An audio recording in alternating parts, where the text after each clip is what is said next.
The Japanese pilots were brave. But most of them had less than 200 hours of flight time. The Americans had over 600. What happened next was not a battle. It was a slaughter. Japan lost 3 carriers and over 600 aircraft in 2 days. This is Battle of the Philippine Sea. June 1944. Philippine Sea, Western Pacific. A battle is about to begin that will change the course of the war. On one side, United States, commanded by Admiral Mitcher.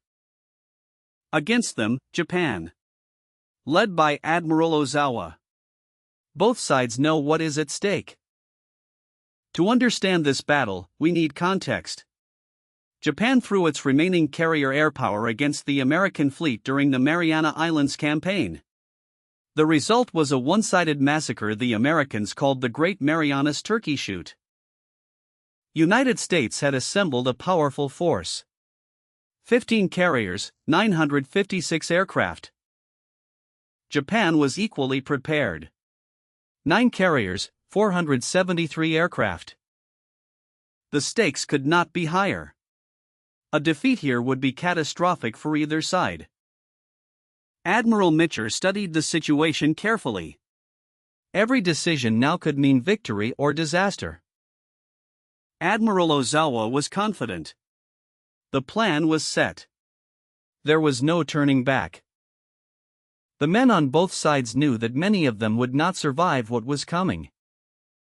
Japan had lost most of its experienced pilots at Midway, Coral Sea, and the Solomons. Their replacements were poorly trained. Admiral Ozawa launched 373 aircraft in 4 waves against the American fleet. He was confident in his numbers. American Hellcat fighters were waiting. The F-6F Hellcat was faster, tougher, and better armed than the Zero. The Americans had radar, which gave them 30 minutes warning. Fighter direction officers vectored Hellcats onto every Japanese formation. The slaughter began. Japanese planes fell from the sky in droves. American pilots could not miss. Commander David McCampbell shot down 7 Japanese planes in a single mission. He would become the Navy's top ace. In the first wave alone, Japan lost 42 of 69 planes. The Americans lost 1 aircraft. An American pilot radioed, "This is like an old-time turkey shoot." The name stuck. Meanwhile, American submarines sank 2 Japanese carriers. Taiho, the newest and largest, was hit by 1 torpedo. Taiho's damage control was so poor that fuel vapors spread through the ship. She exploded 6 hours later. Submarine Kavala sank Shokaku, the veteran of Pearl Harbor. 3 torpedoes sent her to the bottom. By the end of the day, Japan had lost 315 of 473 aircraft. An entire generation of naval aviators was gone. Mitcher then launched a long-range strike at the retreating Japanese fleet. The planes would have to return in darkness. On the return flight, Mitcher took a huge risk. He ordered all ships to turn on their lights to guide the pilots home. Many planes ran out of fuel and ditched. But most pilots were rescued. Mitcher's decision saved hundreds of lives. Japan lost 3 carriers and over 600 aircraft. The remaining carriers were empty shells with no trained pilots. Japan lost 3 carriers and over 600 aircraft in 2 days. American losses were 123 aircraft and 76 killed. Japanese carrier aviation was finished. The cost was enormous. United States lost 76 killed, 123 aircraft lost. Japan suffered even more.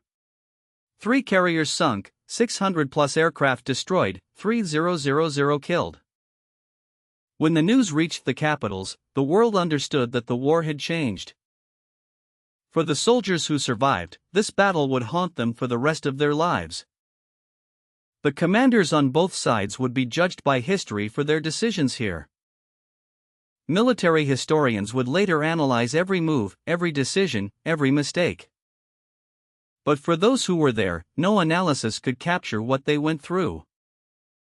The Great Marianas Turkey Shoot destroyed Japan's ability to conduct carrier operations. Never again would Japanese carriers launch a meaningful strike. The lessons of this battle would influence military strategy for generations to come. Today, memorials stand where the fighting took place. A reminder of what happened here. Books, documentaries, and films have told this story. But nothing compares to the reality. This was Battle of the Philippine Sea. Japan lost 3 carriers and over 600 aircraft in 2 days.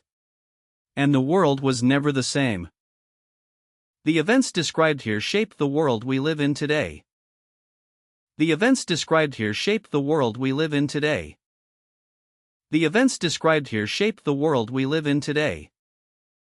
The events described here shaped the world we live in today.